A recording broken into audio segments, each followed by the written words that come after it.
মজুদের খুব বড় সংকট নেই, সাপ্লাইয়েরও খুব বড় সংকট নেই, আরও জাহাজ আসছে। সংকটটা আসলে আমাদের চাহিদা ভীতি মোটরসাইকেল রেজিস্ট্রেশনের জন্য ঢাকা ছাড়া আরও অনেকগুলো জেলাতে এটা করা হয়েছে। রেজিস্ট্রেশন হয়ে গেলেও সবগুলো জায়গা থেকে এখনও সরাসরি জ্বালানি গ্রহণ করা যাবে না। রেজিস্ট্রেশন হয়ে থাকলে ঢাকার যেসব উন্মুক্তগুলো আছে সেগুলোতে গ্রহণ করতে পারবেন। এখন পর্যন্ত রেজিস্ট্রেশন 1,70,000 প্লাস। আমি গতদিন আপনাদেরকে একটা কথা বলেছিলাম যে আমি কিছু ডেটা নেওয়ার চেষ্টা করব যে পেট্রোল পাম্পগুলোতে জ্বালানি সরবরাহ কি আসলেই কম হচ্ছে। আমি কিছু ডেটা নিয়েছি, আমরা আগামী সপ্তাহে আরও বেশি করে সেটা দিতে পারবো। পিডব্লিউডি স্পোর্টস ক্লাব আসাদগেট একটা পেট্রোল পাম্প, এপ্রিল 2025 খেয়াল করব, অকটেন 3,15,000 লিটার অকটেন সাপ্লাই করা হয়েছিল। 1 থেকে 19 এপ্রিলের ডেটা আমাদের কাছে আছে। এই পেট্রোল পাম্পে 2,70,000 লিটার অকটেন অলরেডি সাপ্লাই করা হয়ে গেছে।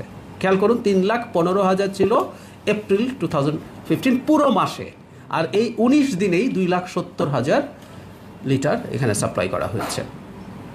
ডিজেল 1 লাখ, একই পেট্রোল পাম্পে 1,21,500 লিটার ডিজেল সাপ্লাই করা হয়েছিল পুরো মাসে এপ্রিল 25। 1,21,500 একই পরিমাণ ডিজেল এই এপ্রিলের 19 দিনে সাপ্লাই করা হয়ে গেছে। সততা তেজগাঁও, এটা একটা পেট্রোল পাম্প, সেখানে অকটেন 1,35,000 লিটার সাপ্লাই করা হয়েছিল গত বছরের এপ্রিলে। 19 দিনে এই বছরের 90,000 সাপ্লাই করা অলরেডি হয়ে গেছে। 1,35,000, এটা 90,000। ডিজেল 3,01,000 সাপ্লাই করা হয়েছিল লিটার, এটা 19 দিনেই 1,80,000 সাপ্লাই করা হয়েছে। পূর্বাচল ট্রেডার্স পরিবাগ, এটা অকটেন 76,500 লিটার সাপ্লাই করা হয়েছিল গত বছরের এপ্রিলে, এবার 36,000 সেটা। পেট্রোল 58,500 ছিল, এটা বেড়েছে বরং এই 19 দিনেই 67,500।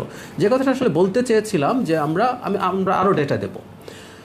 কিছু কিছু পাম্পে যে কম ফিউল যায়নি তাও না, আমরা আবার এটাও বলছি না যে সবাইকে বেশি বা কম দেওয়া, মানে বেশি বা সমান দেওয়া হয়েছে। কিছু কিছু ক্ষেত্রে সাপ্লাই শর্টেজ আছে। আমরা এর আগে একদিন দেখিয়েছিলাম যে ওভারঅল সাপ্লাইয়ের 10 to 15% একটা শর্টেজ আছে, যেটা আসলে একটা গ্লোবাল ট্রেন্ড।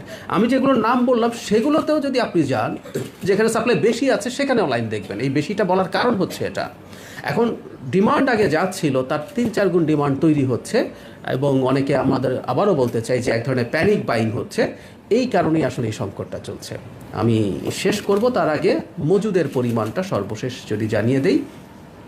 এটা হলো এই মাসের 19 তারিখ পর্যন্ত ডিজেল 1,22,633 মেট্রিক টন আমাদের এখানে মজুদ আছে। Octane 27,602 metric ton, petrol 18,454 metric ton, jet fuel 21,382 metric ton.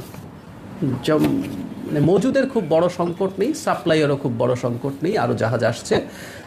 সংকটটা আসলে আমাদের চাহিদা ভীতি অথবা ব্যবসা। আমরা জানি এখনও এগুলো অবশ্যই সরকারের দায়িত্ব দেখভাল করার।